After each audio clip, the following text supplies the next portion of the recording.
What do you feed your chickens? What do you feed your hens? As a farmer, as a poultry farmer, as a chicken farmer, you may be asking yourself this question: what are the best feeds? What are the most economical feeds? Or what is the best economical feeds that I can feed my poultry? Do I make my own feeds? Do I buy commercial feeds? Or what do I do? So please join me, join Backyard Farms as we discuss this. And please remember to subscribe to Backyard Farms. Thank you.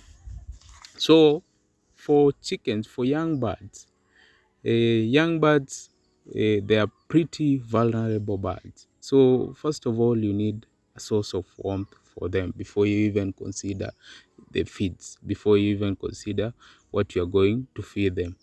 Two, you need very clean water. You need very clean water, and remember, the water is one of the things that you'll use to administer the drugs. Most of the drugs are administered through the water, so you need clean water.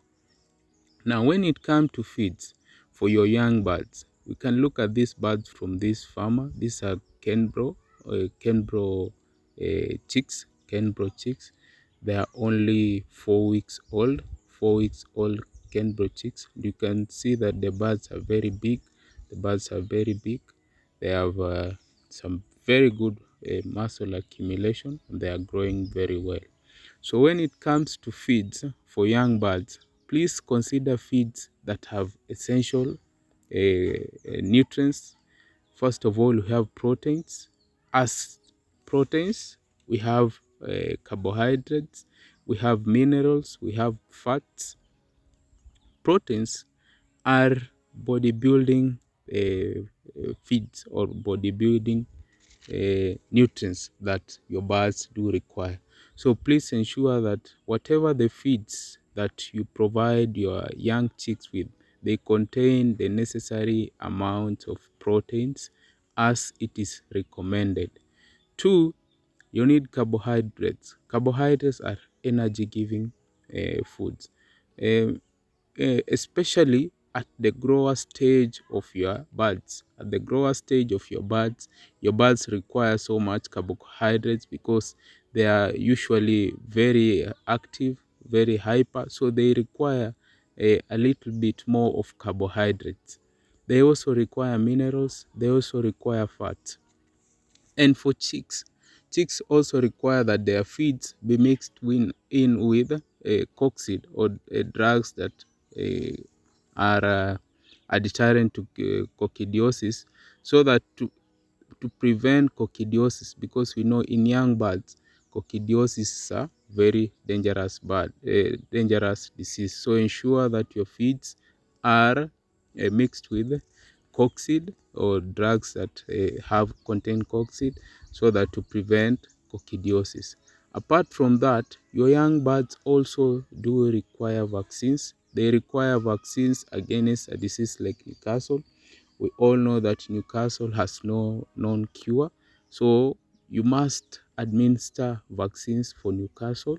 You must administer vaccine for a disease like the Marek disease, especially large-scale commercial farmers. You must administer drugs for a disease like Mboro, which is a very another very dangerous disease for your chickens. So these vaccines will ensure that your chickens, which at the end of the day are your profit as a chicken farmer, as a farmer, because essentially your main flock is not your profit. When you get chicks, or when you buy chicks, you expect that the amount that you bought your chicks, you're going to multiply it maybe 10 times, maybe 5 times, maybe 3 times, and that will be your profit. So you have to ensure that your chicks are protected, your chicks are kept in a very clean environment, administered a good and quality drug, so that you can have these profits. Your profits will come from your chicks. And when you do that, you will reap maximum benefits from your poultry farming. You'll reap maximum benefits from chicken farming. So that's what we have touched on today on feeding your young chicks, ensure that you have the best feeds.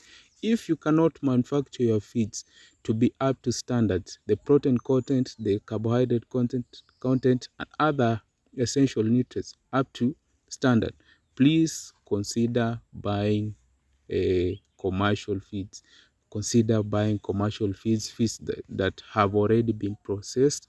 Administer them to your poultries, because there's a saying that the cheaper an alternative, the cost the outcome might be.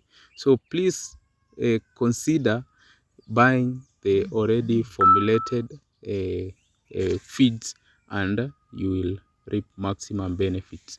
So part B of this video will be coming up later, where we'll be looking at the mature birds, both semi-free range and birds that are kept in an not an free range environment, in an enclosed environment. We'll be looking at how we are going to feed those birds. We're looking at how best we are going to take care of these birds to ensure that we have maximum profits in our buckets. Remember, essentially what we are looking for is how we can have maximum profit in our bucket. So please consider subscribing to Backyard Farms, and let me wish you a blessed day wherever you are. Thank you. Have a blessed day.